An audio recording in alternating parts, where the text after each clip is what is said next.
Hello, नमस्ते, राधे कृष्णा, हर हर शंभू, जय हो शिव शक्ति। तो आपके लिए रीडिंग आ चुकी है। लोगों की सोच क्या बन रही है आपके प्रति। पंचायत करने से बाज नहीं आते कैसे भी लोग। तो क्या पंचायतें कर रहे हैं, क्या इनकी बातें चल रही हैं और क्या सोच रहे हैं आपके बारे में, यही सब देखेंगे टैरो कार्ड के माध्यम से।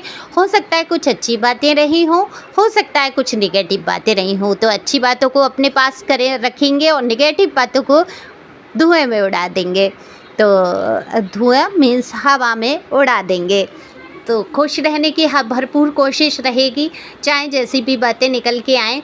पर ये रीडिंग आपकी एनर्जी को पिक करके की जाती है। तो सब्सक्राइब करिए जिससे कि आपकी एनर्जी मुझ तक आए, और कमेंट्स करके बताएं ज़रूर कि ये रीडिंग कितना आपसे रेजोनेट हुआ, क्योंकि ये जनरल रीडिंग है, ज़रूरी नहीं है आपसे रेजोनेट हो जाए। दिए हुए नंबर पे संपर्क कर सकते हैं पर्सनल रीडिंग के लिए। पर्सनल रीडिंग फ्री नहीं है और ये व्हाट्सएप नंबर है। कॉल नहीं करेंगे, पहले मैसेज करेंगे, मैसेज से पूछेंगे। जब आपकी रीडिंग बुक हो जाती है उसके बाद आपकी मुझसे बात होती है। अगर बहुत आवश्यकता होगी, अगर आप रीडिंग बुक करा देंगे तो मैं बात कर लूँगी। ओके, तो यहाँ पर देखो कार्ड मैंने पहले ही शफल कर लिए हैं और मुझे दिख रहा है कि जो लोग हैं आपके विषय में बहुत सारी बातें कर रहे हैं। ये कहीं बाहर से नहीं आए हैं, कहीं अनजाने व्यक्ति नहीं है। ये सारे इंसान जो हैं आपके आसपास से ही हैं। वो हो सकता है आपके घर परिवार के लोग हों, हो सकता है आपके आस पड़ोस, या अगर आप वर्क पैलेस से हैं और वहाँ के लिए अगर देख रहे हैं तो हो सकता है वो सारे लोग हो सकते हैं। क्योंकि ये मुझे आपके जानने पहचानने वाले ही लोग नज़र आते हैं जो आपके लिए बहुत सोच विचार रखते हैं और काफ़ी कुछ पंचायतों का रूप ले लेती हैं। वो सोच इनकी, वो बातें इनकी बिल्कुल पंचायती बन जाते हैं। ये देखो, लोगों को बड़ा मज़ा आता है जब ग्रुप बना लेते हैं, एक ग्रुप जैसा बना के और दूसरों के बारे में चर्चा करना।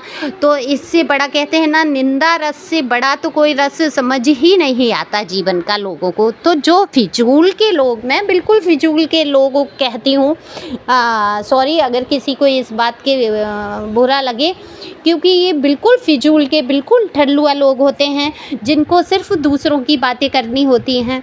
देखा जाए तो वक्त ही नहीं होता है। अगर अपने अंदर झांक के हम लोग देखें तो हमारा पूरा दिन बीत सकता है अपने विषय में सोचने में, अपने स्तर को सुधारने में, अपने अंदर सुधार लाने में, अपने अंदर परिवर्तन लाने में, और अपनी ही बात अगर सोची जाए, करी जाए, तो हमारा जो व्यक्तित्व है जो पहले से ही बहुत खूबसूरत है और उसको हम और बढ़िया बना सकते हैं, कहीं ना कहीं हम और ऊंचे स्तर पे ले जा सकते हैं।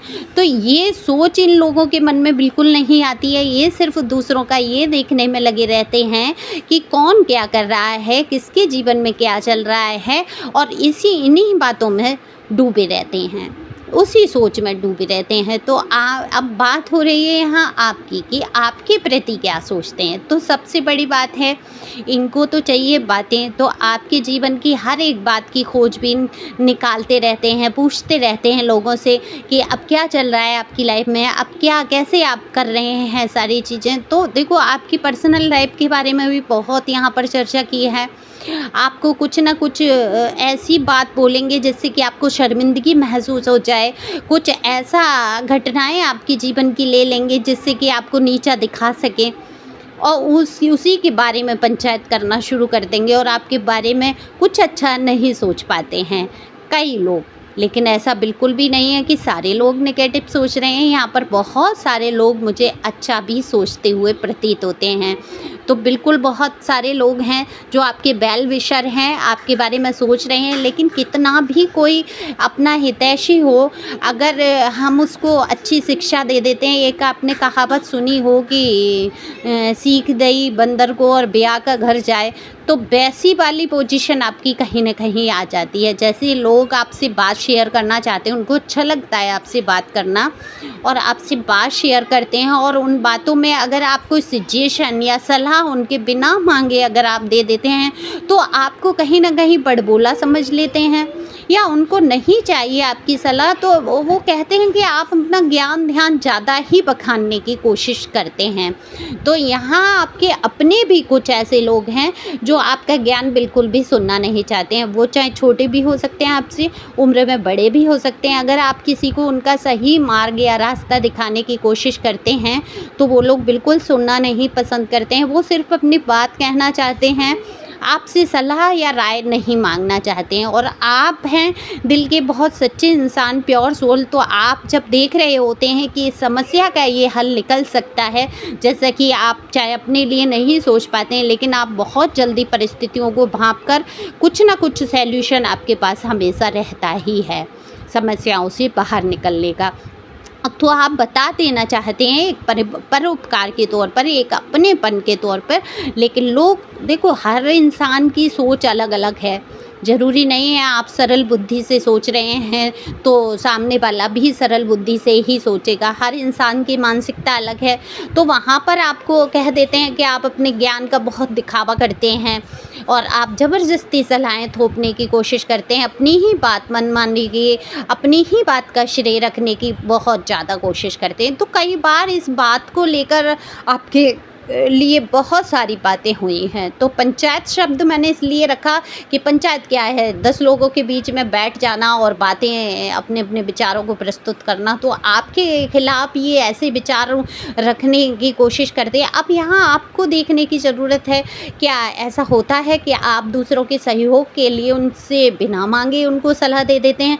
तो यहाँ पर ये सुधार आपको अंदर लाना होगा।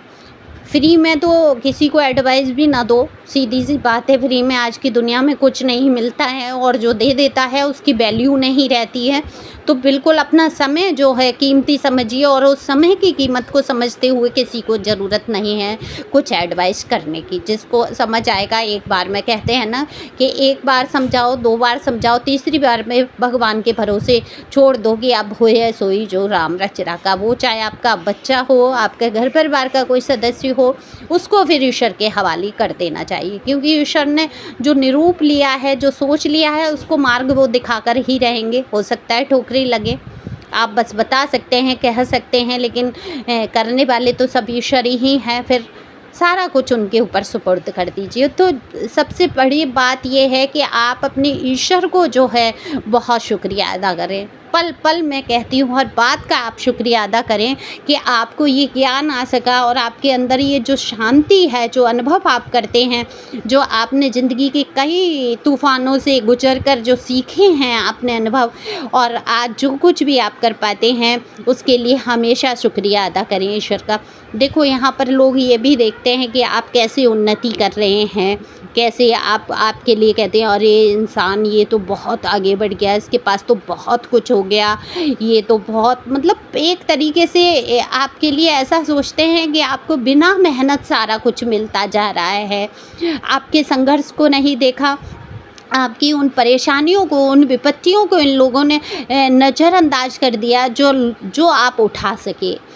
जितनी भी आप उठा सकते थे आपने वो परेशानियाँ उठाई। तो जितनी आपके सामने परेशानियाँ आई, उन चीज़ों पर तो इनका गौर ही नहीं जाता। आपके दिल के दर्द को, दुख को तो कोई समझने की कोशिश ही नहीं कर रहा।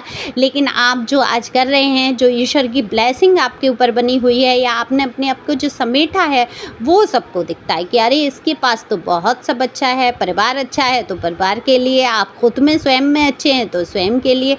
कितने ही लोग इविल आई रखते हैं।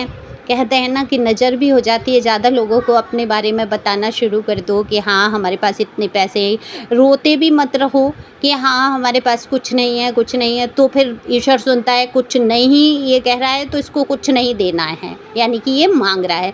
तो ना ये बखान करना है कि हमारे पास बहुत है, ना ये लोगों को दिखाना है कि हमारे पास कुछ नहीं है। ठीक है, ईश्वर की कृपा है, जो ईश्वर चाहते हैं वही होता है। इस प्रकार से अपने आप को शो अप भी करने की वहाँ ज़रूरत नहीं होती है। तो लोगों की बड़ी बुरी नज़र लगती है, सच पूछिए हाय लग जाती है घर परिवार में कहीं ना कहीं। और उस हाय को दूर करने के लिए आप यही कर सकते हैं कि ईश्वर का हर पल शुक्रिया अदा करिए। जब आप बिस्तर पे रात में सोने जाते हैं तो बस हमेशा से आप उनसे कहिए आज के सुंदर दिन के लिए शुक्रिया। हे मेरे प्रभु, हे परमपिता परमेश्वर, आपने मुझे सोने के लिए नरम सुंदर बिस्तर दिया, इसके लिए शुक्रिया।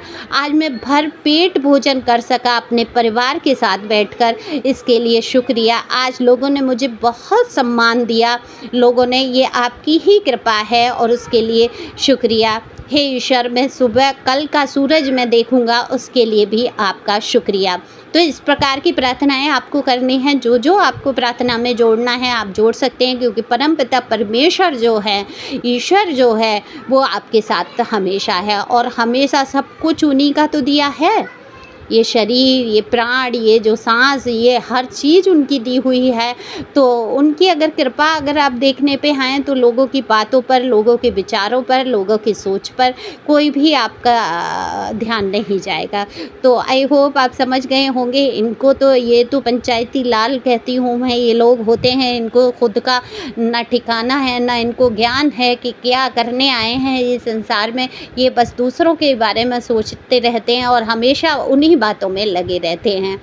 अब सभी स्वर्ग की तैयारी कर लेंगे तो नर्क तो खाली ही हो जाएगा, तो कुछ तो एडवेंचर ईश्वर को भी चाहिए। तो बस वही नर्क की तैयारी में जुटे हैं ये लोग। इनकी तरफ गौर नहीं करना है, ध्यान नहीं देना है और नफ़रत भी नहीं करनी है। तो अपने सुकून भरे रास्ते पे आगे बढ़ते रहें। पर्सनल रीडिंग अगर चाहिए तो व्हाट्सएप पे बुक करा सकते हैं। पर्सनल रीडिंग फ्री बिल्कुल नहीं है, ओके। जैसे कि मैंने बोला, फ्री में तो कोई चीज़ ना लेनी चाहिए ना देनी चाहिए।